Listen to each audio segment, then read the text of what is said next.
All right, we're live.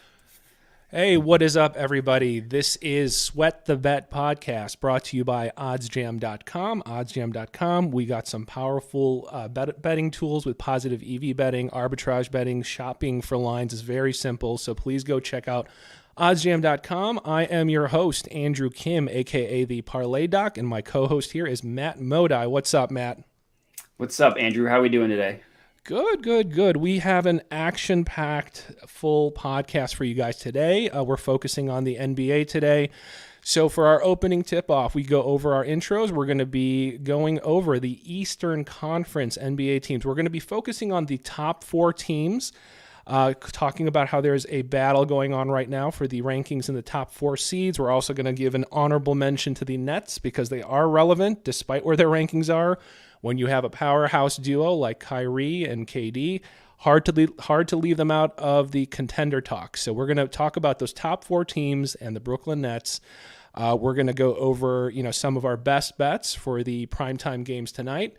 And then actually today we got a new segment where we're going to highlight our Degen ticket of the week for you degenerates out there. So each week we're also going to be between episodes scouring social media, looking for some unique tickets, some degenerate long shot parlays, because everybody loves talking about the parlays. No matter how many times I talk about plus EV, betting smart, we all love the parlays. But even me, my moniker is Parlay Doc, so I love them too. So we're going to highlight one of those Degen hits today. So let's kick off our show with sweat or no sweat, and I will kick it off, Matt. So the Los Angeles Lakers, the God. beloved Lakers. All the fans love how this trash team keeps having primetime slots for all of their games. So the Los Angeles Lakers have 7 games left, okay? 3 of those games are home games. My question or my statement here is this. LeBron James has just shut it down for the season. He already took off one game. He knows this team is going nowhere, and he's just shutting it down. That's my opinion. So I'm going to Yep. say my comment here, my statement for you, Matt, is over or under on how many games he's going to play for the rest of the season at this point. I think he's shutting it down. 3 home games left out of those 7 games. I'm going to take, if I set the line at 3.5, Three and I'm a going to half. say he is going to go under that. And he's only going to play the home games to appease the fan base, to not look like a total douche, just to play in front of the home crowd to wrap up the season. But he's essentially shutting it down. And he's going to take the away games as rest days the rest of the season. Sweat or no sweat, he's going to go under 3.5 games and only going to play the remaining home games because he's just shutting it down for the season. So he's 7 games left. He only plays in the home games. I'm saying he's only going to play in the home games, and he's just Oh, I'm done with the season, and he's going to that go is under funny. under 3.5 games. Well, so I'm going no sweat on under 3.5 games. I also think he's shutting it down. I think he's pretty close to locking up the scoring leader. I think that's really all he cares about at this point is just having that under his tool belt. But as far as only like actually playing in the 3 home games, I think that's a sweat. I think that the Spurs won or lost last night, so technically the Lakers are in the 10 seed. So technically they're in the playoff picture, but I think they're going to get smoked tonight by the Jazz. They're going to go back and do 11th place. And I think I think he's just shutting it down. I think he's like, you know what? This isn't my year. Our team is terrible. Let's get Russell Westbrook out of here. They're all looking on, excited for their vacation. So I don't think he's even going to play in those 3 home games. All right, I got you there. Yeah, I do think they're going to get smoked. I think it's going to be. I think with the fact that the Jazz totally imploded in the previous game, I think Yeah. the Jazz are going to come out focused and not. They don't want to be knuckleheads again, and I think they're just going to come out laser focused for at least 3.5 quarters and just smoke the Lakers tonight. So I 100% agree. I mean, we can get to that game in our best bets, but yeah, I mean the Jazz are. Yeah, I totally agree. Well, I totally agree. So for my sweat or no sweat, so as of right now, the Nets are the 8 seed and the Toronto Raptors are actually the 6 seed, but they're 2 games up on the Cavs for the 6 seed. So it's likely that they end at 6, or even if they catch your Bulls at 5. okay, But in this specific scenario, if it's Toronto 7, Brooklyn 8, the Nets would have to play in Toronto for the first play-in game, and they have the vaccine mandate, so Kyrie wouldn't be able to play. So if that scenario happens, I think the Nets lose the first play-in game against the Raptors, and then they beat whoever ends up on the other side, and they end up as the 8 seed in the Eastern Conference playoffs. Okay, interesting. So if they ended up going, okay, all right, I would say I'm going to go. Yeah, so you're saying the Raptors. I'll say no sweat. I'm going to say no sweat. And I say if that scenario plays out the way it's going to play, I would say even if KD balls out, drops 38, 40 points, really the game plan is double, triple team KD, and then what? Then you just got to worry about what? Seth Curry shooting. He can make open shots, but that's pretty much it. Exactly. So, and look, the Raptors. I mean, Nurse just he rides like 7 guys. I mean, it's literally a 7-man rotation. So yeah, they're ready for the playoffs because they've basically been in playoff mode for months now. They're playing like a literal like playoff rotation for the last few months. So it's going to be business as usual. They're literally going to ride their starters and a couple guys for short breaks, and they're going to ball out, give it their all. And I think it would be too much without Kyrie. So I agree with you. I'm going to say no sweat. That would happen in my opinion. So yeah, and I love this Toronto team. I think Nick Nurse is a great coach. Scotty Barnes has been a great rookie. They're, aside from Fred VanVleet, they're just littered with dudes with like 6'8" wingspans. So if there's any team that is going to you're not going to stop Kevin Durant, but at least you're going to piss him off. I think the Raptors are like one of the, like them and like the Bucks, I'd probably say are the most equipped to be able to accomplish that. Yep. All right. So that is our sweat, no sweat segment. Now moving on to the main portion, the meat and potatoes of our show, we are talking Eastern Conference playoffs and focusing on the top 4 teams that are battling it out.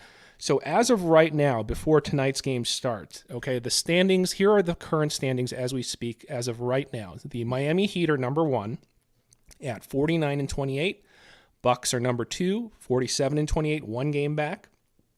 The Philadelphia 76ers, 46-29, 2 games back. And the Boston Celtics are 47-30, 2 games back as well. So right now, some of the teams have a few more games left than the others. Most of the teams have pretty easy schedules, and it looks like the Sixers have one of the easiest schedules in terms of strength of schedule, looking at that. So our first topic is, what are the projections? So let's start with you. What are your projections of how the 1 through 4 seedings are going to end up with the remaining games as they stand right now?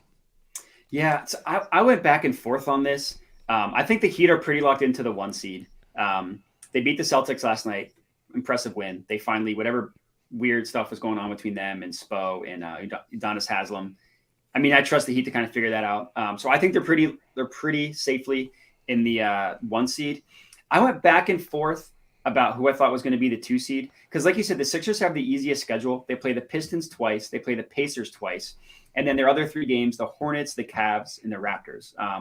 And the Cavs, they've beaten every time they played this year. Yep. The Raptors are tough. The Hornets are okay. So I could see the Sixers, finish only losing 1 or 2 games to end the year. So it really just depends. A lot of it hangs on this Bucks-Nets game tonight as far as if they're going to catch them or not, because the Bucks do have the tiebreaker over the Sixers, so the Sixers will have to finish a game ahead of them. So I went back and forth a ton, but I think it's going to shake out with the Heat 1, the Bucks 2, and then the Sixers will be the 3 seed, 1 game back from the Bucks, and then they'll be 1 game up on the Celtics. So I have it Heat 1, Bucks 2, Sixers 3, Celtics 4. Yep, interesting. So yeah, I mean, I actually have the same seating, so I won't even go over basically same order as yours. I actually have a little wrinkle though. My wrinkle is I could actually see the Sixers basically winning almost every remaining game, or maybe just totally winning out. If they truly just like balled out.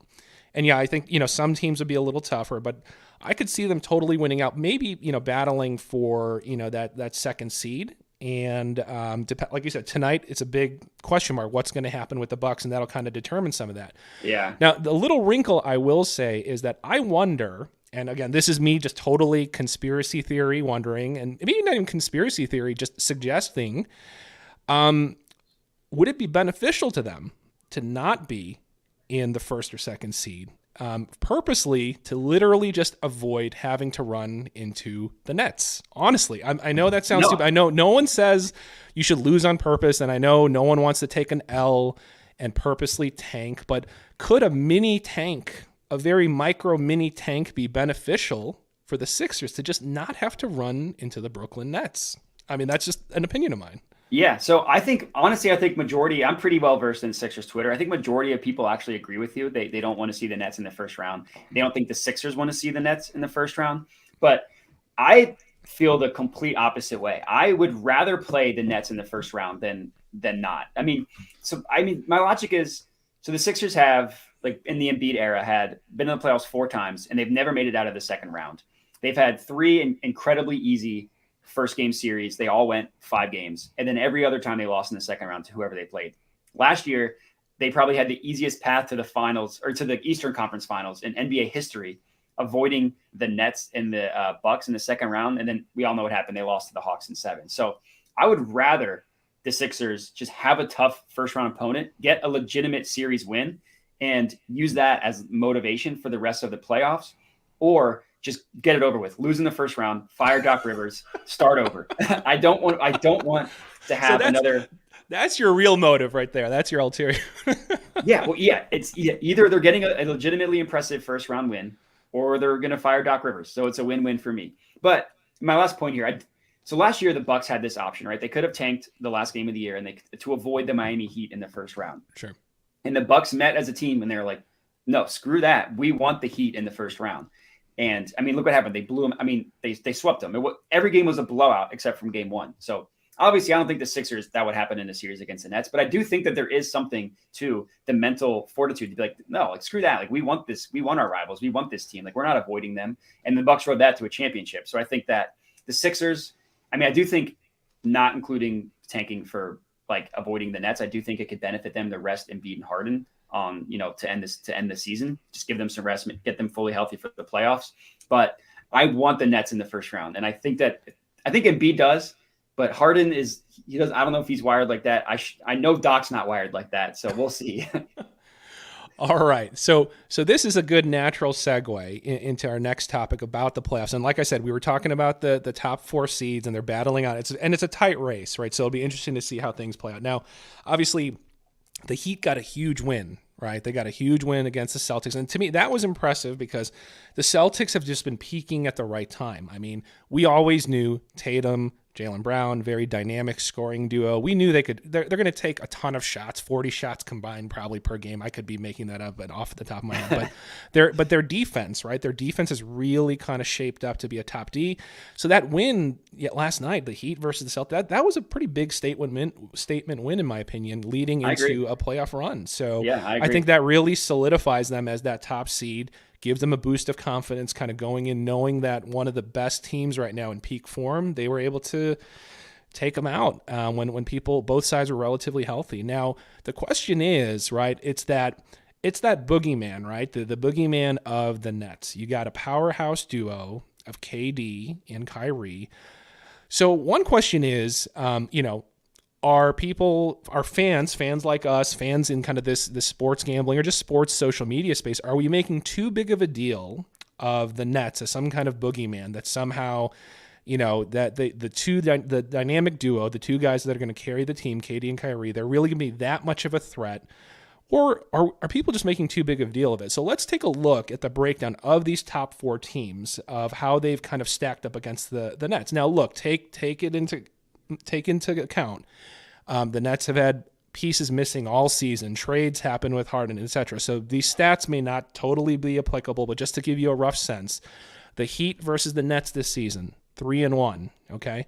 Celtics, 3-1. Bucks, 2-1.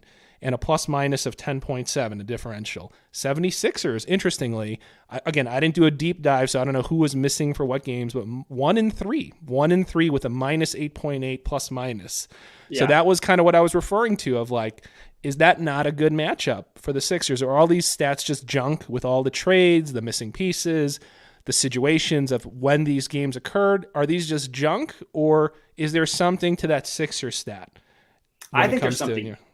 I think there's something to it. I mean, I can't speak to the other three teams, but I can tell you intimately the matchups between the Sixers and Nets. They played once since the trade went down, and the Nets just absolutely annihilated them. If you remember that that was one of the games that we previewed. I mean, just like the Sixers just didn't even show up. That was a letdown. I was so hyped for that. Yep, and terrible game.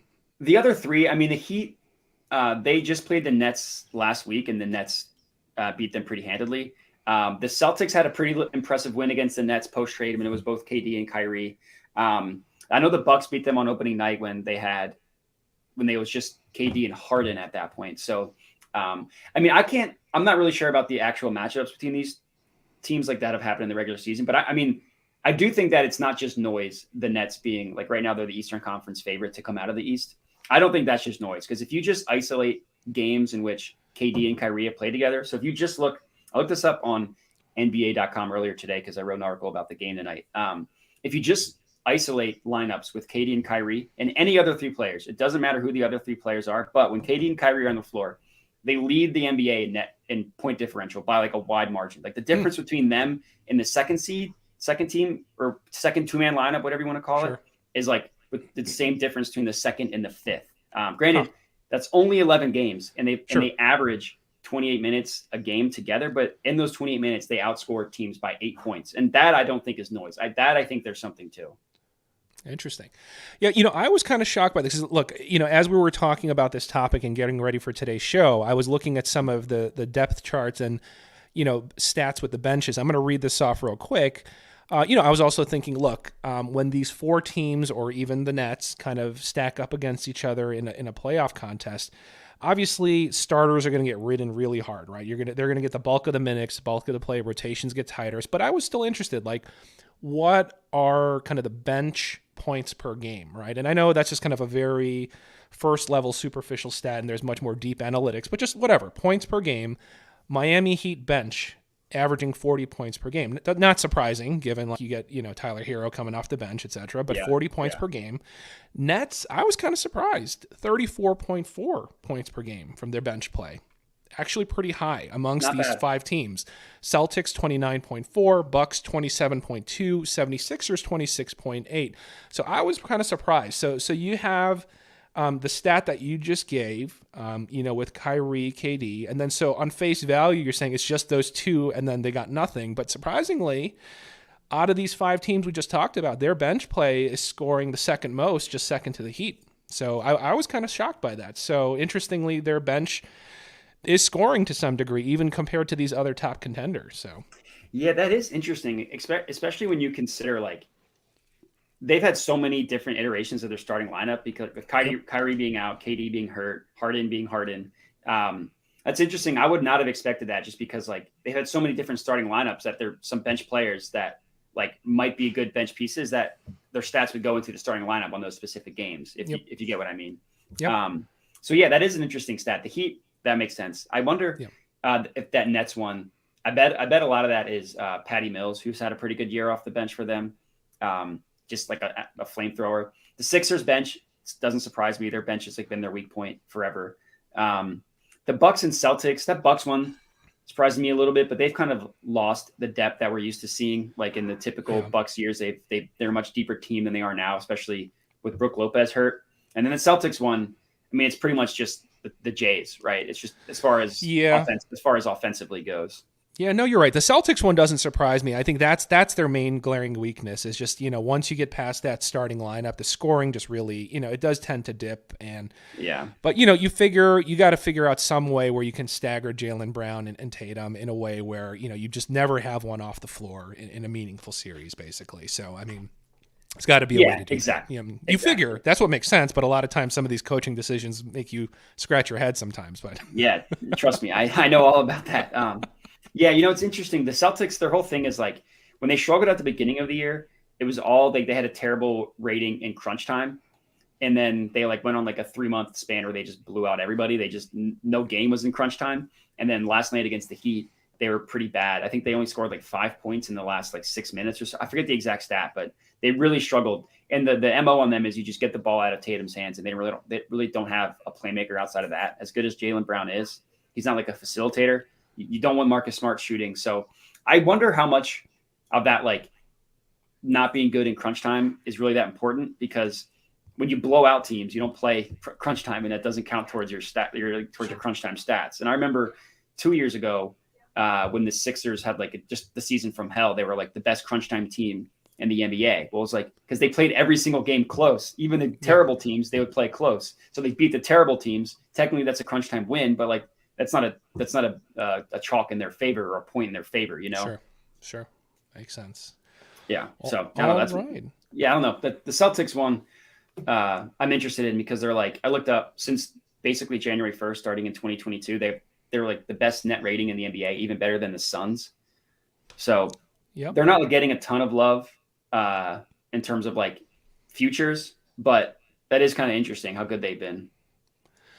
Yeah, no, and I think, with the Celtics, that defense, it's going to be a huge factor, because look, shooting, especially in this day and age in the NBA, outside shooting, 3-point shooting goes hot and cold, but defense stays pretty consistent. It travels. It travels with you, and that is a huge, huge weapon. They got length, they got athleticism, so that defense is going to give people a lot of trouble. So I think just the fact that how their defense has really kind of shaped up, stayed consistent, like you said, basically the top defensive efficiency at this point. Yeah, that's going to be a huge extra weapon for them. So we'll see how it shakes out in the Eastern Conference. So yeah, I think losing Robert Williams hurts in that defense. He might be back, I think, for the second round. I saw like 4 to 6 weeks. Yeah. So depending on matchups, maybe he'll go back and he'll be fine. But yeah, I mean, I like that Derek White trade as well. I think he's good. So yeah, the Celtics, I think they should be getting a little bit more love than they are. But no, I agree. Like you said, defense travels. Yep. All right, guys. So moving on to our new segment of the day, the Degen ticket of the week. So like I said, each week now between episodes, we're going to go try to find and scour, look for some interesting tickets. If you guys got some cool ones, unique ones, please send them our way. Because look, this one right here, shout out to Big Profit Pip on Twitter, and shout out to him and the entire Bag Squad gang. So right here, he had this insane parlay. It's a simple 2-leg parlay. So it's not one of these 21 leggers. It's freaking 2 legs, but plus 11,900 odds, which is absurd. Insane. He took insane. It's just insanity. He took Thomas Satoransky, 10 assists at plus 700, and Brandon Williams at 10 assists plus 1,400, parlayed together $25 freaking dollars to return $3,000. Unbefreaking leavable. Because look, it's one thing to get a 2-leg parlay, unlike 2 studs in a meaningful game. Like you're saying, look, there's a playoff battle tonight, I'm going to take Kyrie points, whatever, right? You're taking freaking Thomas Satoransky in a meaningless game against the Orlando Magic. Okay, there's literally nothing to be playing for here. And then you're picking Brandon Williams, who I like. He's exciting to watch, but you're taking a G League roster of the Trailblazers who have nothing to play for, and they're literally just tanking. And they're going to get smoked by the Pelicans. Okay. And then you sandwich those two together, let alone hitting on one of those, and then to parlay those two together to turn $25 into $3 freaking K. Unbelievable. Madness, cojones, degeneracy. And we label this as the Degen ticket of the week. So shout out to you, Big Profit Pip. Thank you for the submission and allowing us to post your ticket here. If you guys have some other crazy ones that you've hit recently, let us know, and we might feature you here on our next podcast episode. Yeah, I love it. My favorite thing to think about is like, I like to imagine if you do some like crazy parlay like this, like the plus 700, plus 1,400, how mad I would be if one of them actually does hit, but the other one doesn't. Like I could have just played plus 1,400 and it would have been great. Oh, exactly. You know what I mean? But hey, that guy hit them both, so it doesn't matter. Craziness. All right. Now, speaking of degeneracy, all of you Degens, I know this is the favorite part of your episode, our NBA primetime best bets. All right, so this is where Matt and I go over our favorite bets for the NBA primetime slots for the nationally televised games. So first, we will focus on the initial game, the Bucks versus Nets. So most of my picks today are actually from this game. So let's see here. First, I'm going to kick it off. The lines may have changed, but at the time of betting this, I took Kyrie Irving over 25.5 points. I'm taking his over. I got it at minus 115 on BetMGM. So Kyrie Irving over 25.5 minus 115 at BetMGM. And for those of you who follow me on Twitter, yes, I posted it literally a minute after I made the bet. So if you follow me, you probably caught it exactly at the odds. I don't know where the odds are right now. But the reasons I'm taking this, look, it's a meaningful game. The Nets don't really want to slip any further in the seedings. In terms of trends, he's covered this 5 out of the last 10, so just a 50% hit rate. But look, as much as the Bucks have a pretty decent defense, they're actually 17th in points allowed, 17th against point guards, and this is not your average point guard. This is Kyrie Irving. They're 30th in three-pointers allowed, and we know that Kyrie could get hot at any moment from outside. So, look, if he could just nail a couple for me, give me 3 threes, 4 threes, then a bunch of free throws, couple drives, that's all it really takes. 25.5, come on, man. Not asking for a lot. Minus 115. So that's my first player prop favorite bet of the night in the Bucks-Nets game. What do you got for me, Matt? I like it. So I actually took that one as well. I took the Kyrie Irving point total over. All right, so we're riding together. Riding together. I love it.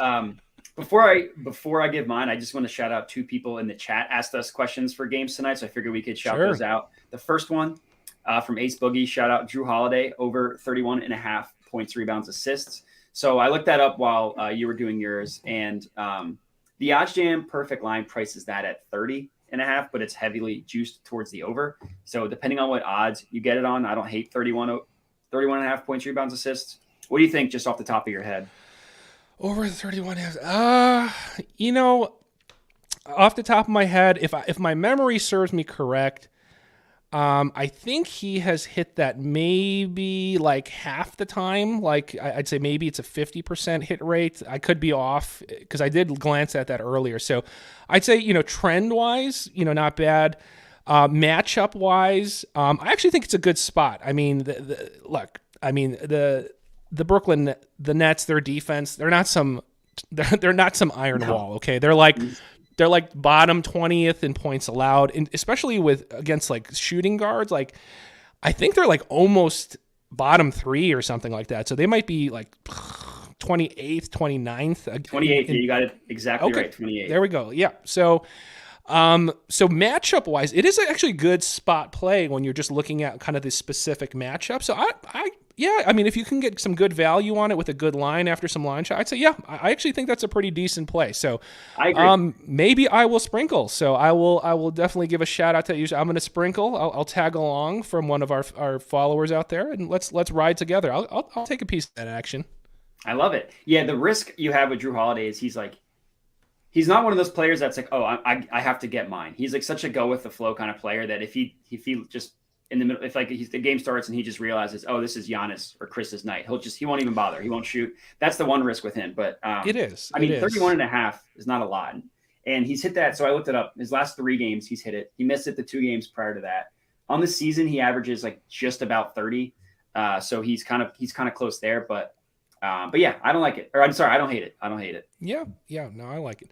I mean, I guess the other factor is if he's on Kyrie, how much energy does he expend, right, on the defensive end? That's I mean, again, it's hard to say. Those are such intangibles, and narrative kind of factors. But yeah, it's statistically, I think it's a good spot. So yeah, my 2 bets, I went chalk. I just Durant over 30.5, Giannis over 31.5. If I don't want to get cute, take like a Seth Curry or anything. Both players have been just insane recently. Giannis just put up a 40 piece against my Sixers, which was lovely. 17 straight in the fourth quarter. Durant just put up 40 or something in his last game against the Pistons. Both players are hot. Both are studs. I think both teams really want this win. And both teams like sneakily, well, not really sneakily, need this win. The Nets are somehow only 1 game up on the 8 seed from the 9th seed. So if they lose and the Hornets win, they'll be tied. And then the Bucks, I don't know how much they'll value the 1 seed, but they are only a game out from the 1 seed. So both teams, I think, are going to be trying hard. And I think it's going to be just an insane Giannis and Kevin Durant. And I also took Kyrie Irving. So I just took the 3 studs, took their over. Gotcha. I don't blame you. In a game like this that's meaningful, I was going to just go all chalk too, but to your word, I'm going to get cute. I have one cute play, and I'm probably going to regret this.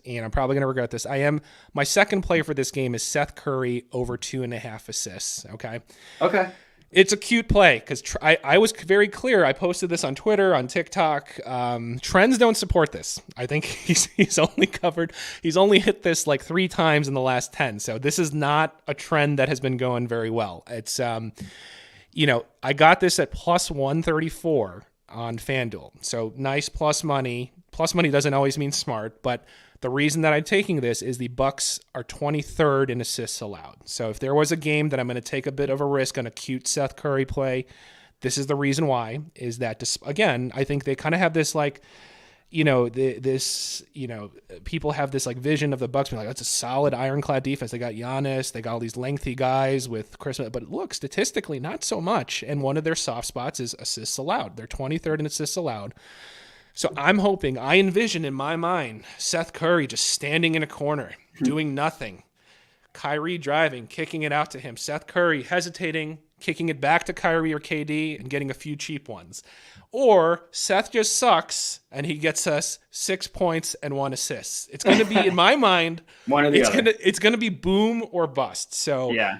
I'm warning you, if you want to follow a cute play, this is a cute play. I'm not going chalk. So I warned you ahead of time. If you're just looking for some degenerate action, that's what I'm going for, my other pick.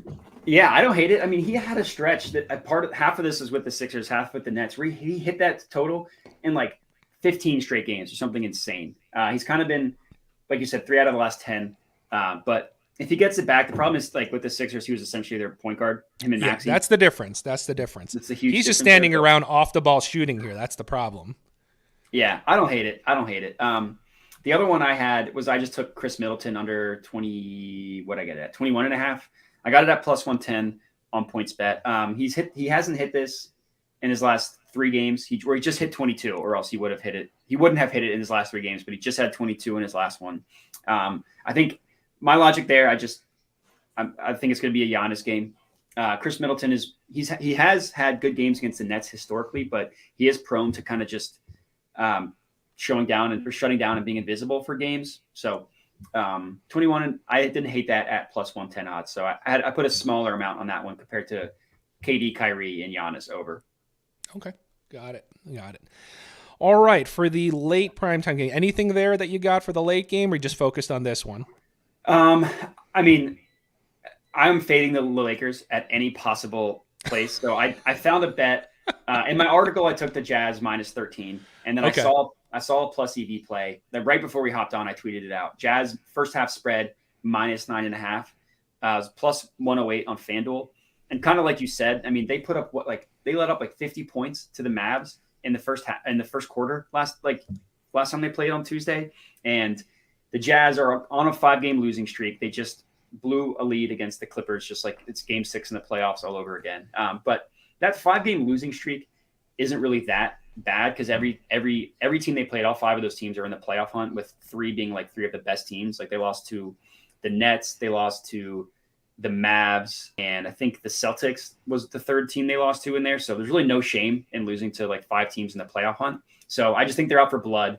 And then for my last point, for basketball reasons, like the way you beat the Jazz is just by playing 5 out and spreading them out, and you make Rudy Gobert guard the perimeter. The Lakers, like, who on that team can shoot? It's Malik Monk and then like a bunch of non-shooters. So like they start Dwight Howard at center. So there's not there. I can assure you, not only do they not play 5 out, they can't even play 2 out. So they're not going to worry about spacing being an issue for the Jazz. So I didn't take any player props, just loading the Jazz, and especially that first half spread I loved. For plus money, I loved it. Sure. Nice. No, I like that. I only got one. It's Donovan Mitchell chalk play over 25.5 points. I got it for minus 110 on FanDuel. So again, Donovan Mitchell over 25.5 minus 110. He's covered this line, this over 7 out of the last 10, so 70% hit rate. And look, I don't even need to read it. It's Lakers defense sucks, man. They're 27th in points allowed. 21st field goal percentage, middle of the pack towards below average 3-pointers allowed, shooting guard defense 27. They're terrible. They're terrible defense. Mitchell has covered this 7 out of the last 10. So It's a trend play, matchup play. The only concern I have is that the Lakers are going to be down by 35 by halftime. And basically the biggest threat to this play in my mind is just blowout. The reason that I decided to go ahead and take it despite the blowout risk is the Jazz just totally crapped their pants last game. So I feel like they're going to come out laser focused, and I'm really hoping that Mitchell can get like 18 or 20 in the first half, and it's really like just give him 5-6 minutes in the third quarter and let's just be done with it. If the Jazz are up by like 1 million at halftime, the bet's over. But I'm hoping that Mitchell's going to come out laser focused and he just gets it for us or nearly gets it in the first half. That's my mentality on this one. I mean, he could hit that in the first half. Luka hit that total in the first half last time they played. So, yeah, I like that one. I like that one a lot. I might sprinkle some lettuce on that as well. Sounds good. All right, last one, 30 seconds. I'm not going to waste too much time on it. Bonus bet going into the weekend. Bonus bet. UFC, Mackenzie Dern. I got her plus money, plus 108. I truly see this as a pick'em match versus Tisha Torres. I think, look, probably Mackenzie Dern overestimates her stand-up game and her boxing, whatever, but I think if she could just get it to the ground, total advantage for her there. So I see this as a split coin flip. I mean, wouldn't surprise me if she just had a mental fart and lost somehow by decision, but given it's a coin flip, I think taking her at plus money is a nice little value play, so I'm taking Mackenzie Dern. So that's my little bonus play of the day, not related to the NBA. I like it. I can't say a single thing about UFC or MMA, but if you like it, I like it. That's good. All right. So thank you guys for joining. To wrap things up, we're going to end up with what's cooking. So what's cooking with you, Matt, for the weekend? Well, I got a pretty quiet weekend planned, and I'm actually going to the Final Four with the OddsJam team. So going to New Orleans, I fly out tomorrow morning. Nice. I will be at both Final Four games. My dad went to UNC, so I will be rooting for them to beat Duke with my heart out, but I bet Duke. So if they win, my wallet will be happy. So either way, I'm sitting pretty. Those are those can't lose bets, right? So exactly. That's a good scenario. Yeah. All right, man. Have fun with that. What about you? My kids start my 6-year-old. Yeah, he starts baseball. So we got little league practices starting. Nice. So gotta dust off the glove, the mitts, start playing some catch. So it truly is spring, despite the fact that it's like 30 something outside right now, I think. But yeah, some little league baseball action going. So we'll try to get the skills upped and level up this season with his skills moving from t-ball to baseball. So got some practice starting. Going to be busy on weekends with little league games. I'll try to film some games and throw some over and unders out there on social media for you guys to bet on for Little League. Just kidding. Don't want to get banned by Buffalo Grove. But yeah, some baseball action, man. So that's all I got going on. I like it. The more important opening night coming this weekend. Yeah, there you go. So, all right. So, well, thanks for joining us here on Sweat the Bet. Remember, we are on all of the major podcast platforms. Follow us on YouTube. Follow us on TikTok, Twitter. We're on every major social media platform. So my personal nickname is Parlay Doc on Twitter, where I post some of these bets that we talked about here today as well. So thanks for joining us. Anything else, Matt, before we wrap up? No, I'm good. Yeah, just subscribe to our audio podcast, Apple, Spotify, all that good stuff. Sweat the Bet. But other than that, yeah, I'm good. All right. Good luck on our bets tonight, guys. All right. Thanks, guys.